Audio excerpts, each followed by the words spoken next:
కూడా ఆయన పార్టీ కోసం పనిచేసిన వ్యక్తి. ఈ రోజున మీరు మీ ఇష్టం వచ్చినట్టు మీరు మాట్లాడుతూ ఉన్నారు. ఆయన మాటలు ఎవరు పట్టించుకోరంటే పట్టించుకోని మాటల గురించి మీరు ఎందుకు రెస్పాండ్ అవుతా ఉన్నారు? ఆయన మాటలు ఎవరు పట్టించుకోరు కదా, అదే మీరు ఎందుకు చెప్పాలి రెస్పాండ్ కదా, అవుతా ఉన్నారు? పట్టించుకోవట్లేదనే చెప్పాలి ఓకే, కదా. ఒక్క నిమిషం కిరణ్ రెస్పాండ్. మీ మాటలు ఎవరు పట్టించుకోవట్లేదు. సార్ పట్టించుకో, నేను పట్టించుకోమని అడిగి చెప్పను నేను. ఒక్క నిమిషం సరే సార్, సరే. Let me complete. KS Prasad గారు ఏమి అనాలిసిస్ చేసినా కూడా మేము ఎవరం కూడా దాన్ని పట్టించుకోవట్లేదు. ఇంకోటి లక్ష్మణ్ మాట్లాడుతూ ఈవీఎం ట్యాంపరింగ్ అంటే జగన్మోహన్ రెడ్డి ఈవీఎం పెడితేనేమో ఈవీఎం దొంగ ఈవీఎంలో గుద్దుకుని ఓట్లు గెలిచారంటాడు. మరి ఎమ్మెల్సీకి మొన్న బ్యాలెటే కదా సార్, మరి దాన్ని కూడా గెలిచాం కదా, దాన్ని ఏమో రిగ్గింగ్ అంటాడు. మళ్ళీ ఇంక ఎలక్షన్ ఎలా పెట్టాలి? జగన్మోహన్ రెడ్డి గారు వైఎస్ఆర్సీపీ వాళ్ళు చెప్పాలి. మీకు 151 సీట్లు వచ్చినప్పుడేమో మీరంతా నిజాయితీగా ప్రజలు ఓట్లేస్తే గెలిచారు. ఈ రోజున 160 పైచీలకు సీట్లు వస్తేనేమో మేము ఈవీఎం లేకపోతే రిగ్గింగ్ అంటున్నారు. ఇది ఎంతవరకు సమంజసం అనేది వాళ్ళు ఆలోచించుకోవాలి. ఇక్కడ నేను ఒకటే కంక్లూడ్ చేస్తా ఉన్నా సార్, కూటమి పార్టీల్లో చిచ్చు పెట్టాలని ఎవరు చూసినా కూడా పైన చంద్రబాబు నాయుడు గారు, పవన్ కళ్యాణ్ గారు, లోకేష్ గారు, they have a clear thought, they have a clear clarity.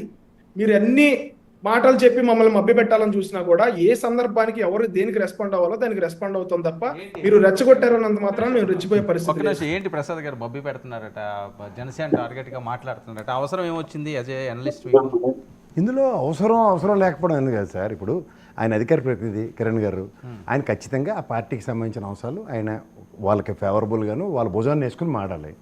Obligation మాకుండా మేము కిరణ్ గారు మీకు ఈరోజు చెప్తున్నాను, నా విశ్లేషణ మిమ్మల్ని చూడమని నేను ఎవరికి చెప్పను. నచ్చినోడు చూస్తాడు అందులో ఎస్ఎస్. మీకు ఇంకోటి చెప్తున్నా, నేను ఒక సెఫాలజిస్ట్ని కాదు. మీరు ఒక విషయం ఆగండి, నేను ఒక సెఫాలజిస్ట్ని కాదు. నేను కూడా ఇప్పుడు కూడా ఆగండి, మీరు అవుతుంది మీ వాయిస్ రావట్లేదు, ఒక నిమిషం ఆగండి. నేను ఒక విషయం మీకు చెప్తా జాగ్రత్తగా. నేను నా సర్వే ఏదైతే చేశానో అది కూడా మీకు నేను క్రిస్టల్ క్లియర్గా చెప్తున్నా. మునిబాబుతో కలిసి చేసింది సంక్షేమ పథకాలు అందుకున్న వాళ్ళ దగ్గర అనాలిసిస్ చేశా. దాంట్లో కూడా మీరు చూసుకుంటే క్యాస్ట్ వైజు తెలుగుదేశం పార్టీకి, జనసేన పార్టీకి, బీజేపీ పార్టీకి, అలాగే వైఎస్ఆర్సీపీకి ఎవరెవరు ఓట్లు వేయరో కూడా క్రిస్టల్ క్లియర్గా చెప్పా. నేను అది కూడా చెప్పిన తర్వాత రెండోది ఏంటంటే, మీకు ఇవాళ దగ్గర 64 స్థానాలు కాంగ్రెస్ అండ్ నోటా ప్రభావంతో లేటెస్ట్ అనాలిసిస్ ఒకటి ఉంది చూడండి, ఎంత డ్యామేజ్ చేసే దగ్గర 64 స్థానాలకి. ఇవన్నీ మీకు చూసుకుంటే అర్థమవుతుంది. నేను ఈ రోజుకి ఏదో నెంబర్ 1 అనలిస్ట్ అయిపోవాలి లేకపోతే సెఫాలజిస్ట్ అవ్వాలి నేను ఉద్దేశంతో చేయట్లే. ప్రజలకి వాస్తవం ఏంటో చెప్దామని. మీరు ఇందాకలా నాగబాబు గారి విషయం అయితే స్ట్రెస్ చేసి చెప్పవలసిన అవసరం ఎందుకు వస్తుందంటే, ఇవాళ అవుట్ ఆఫ్ ద బాక్స్ సందర్భానుచితంగా మాడవలసిన దగ్గర ఇందాక మీరే చెప్తారు. కిరణ్ అనే వ్యక్తి అక్కడ పిఠాపురంలో ఎలా పనిచేశారో వర్మ గారికి నాకు కూడా తెలుసు. ఎందుకంటే మీరు ఇక్కడ డిబేట్లు కూడా ఎన్నోసార్లు అక్కడి నుంచి లైవ్లు ఇచ్చిన ఉదంతాలు ఉన్నాయి. మీరు కూడా పార్టిసిపేట్ చేశారు. మీరు పిఠాపురం నుంచి అని వర్మ గారు నాకు లైవ్లో చాలాసార్లు చెప్పారు. కానీ ఇవాళ క్రెడిట్ అన్న దాంట్లో ఒక మొమెంటం ఫ్లేరప్ అయి ముందుకెళ్తుంది దగ్గర మీరైనా నేనైనా ఎవరైనా సరే కొన్నిసార్లు ఒక ఊహలకి అందవు. ఉదాహరణకి 151 వైఎస్ఆర్సీపీ గెలిచినప్పుడు కూడా ఎవడి విశ్లేషణలకి ఎవరికి అందలేదు. అలాగే మీరు 164 ఈసారి సమిష్టి పోరాటం అన్న దగ్గర ఓటు బ్యాంక్ అన్నది ఎంత తక్కువ ఎక్కువ అన్నది కాదు. వేణీళ్ళకి చన్నీళ్ళు తోడైనట్టు ప్రతిదీ యాడెడ్ యాడ్జెక్టివ్ కిందే అది బెస్ట్ యూటిలైజేషన్కి వచ్చింది. బెస్ట్ యూటిలైజేషన్ అన్న దగ్గర ఇవాళ మీరు 164 కూటమి విజయాన్ని ఏ విధంగానైనా వర్ణించవచ్చు.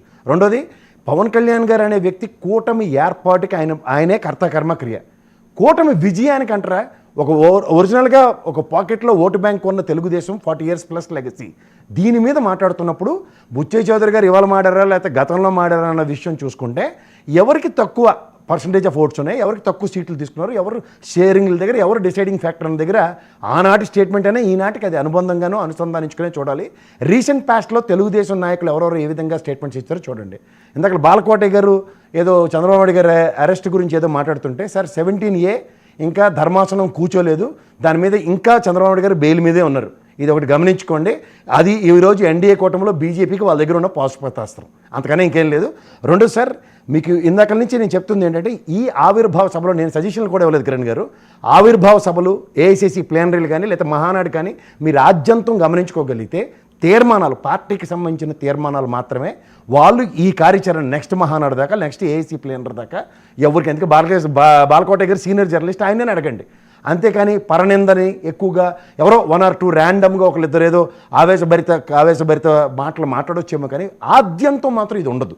ఇది ఒక ఫస్ట్ బ్రేక్ ఈవెన్ అమౌంట్ ఈ ఆవిర్భావ సభలో ఆ విధంగా చూడడం.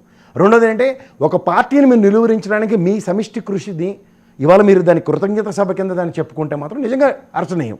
కానీ ఇది ఆవిర్భావ సభతో ముడిపెట్టి మాట్లాడితే మాత్రం అక్కడ మాత్రమే మాలాంటి విశ్లేషకులు సందర్భానుచితంగా ఈ ఆవిర్భావ దినోత్సవం లేదని చెప్పాల్సి వస్తుంది, అంతకనే ఇంకేం లేదు.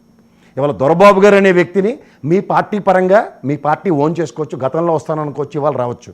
కానీ ఒక వరలో 2 కత్తులు ఇమ్మడవు. 2 కత్తులు ఎందుకు ఇమ్మరు అంటే ఆల్రెడీ పిఠాపురంలో తెలుగుదేశం పరంగా ఒక లెగసీ ఉన్న వర్మ గారు, అలాగే దొరబాబు గారు మొన్న వైఎస్ఆర్సీపీ నుంచి ముందు ఎలక్షన్స్లో గెలిచిన ఆయన, ఇవాళ వాళ్ళ క్యాడరు వాళ్ళ క్షేత్రస్థాయిలో ఒకటి ఉంటుంది. ఇప్పుడు 3వ ఆబ్జెక్టివ్ కింద పవన్ కళ్యాణ్ గారు ఎప్పుడైతే గెలిచారో అక్కడ 3 త్రిముఖ వ్యూహం ఉంటుంది. అందులో 2 వరలు ఒక దగ్గర ఉన్నప్పుడు 3వ సంగతి ఏంటి అన్నదే పెద్ద ప్రశ్న. అందులో ఈ కృతజ్ఞత సభ లేకపోతే మీరు ఏం చెప్పిన దాంట్లో పవన్ కళ్యాణ్ గారు కృతజ్ఞత చెప్పని మనిషి లేడు అక్కడ, ఒక్క వరం గారు తప్ప. దీని మీద మేము మాట్లాడాం, అంతకని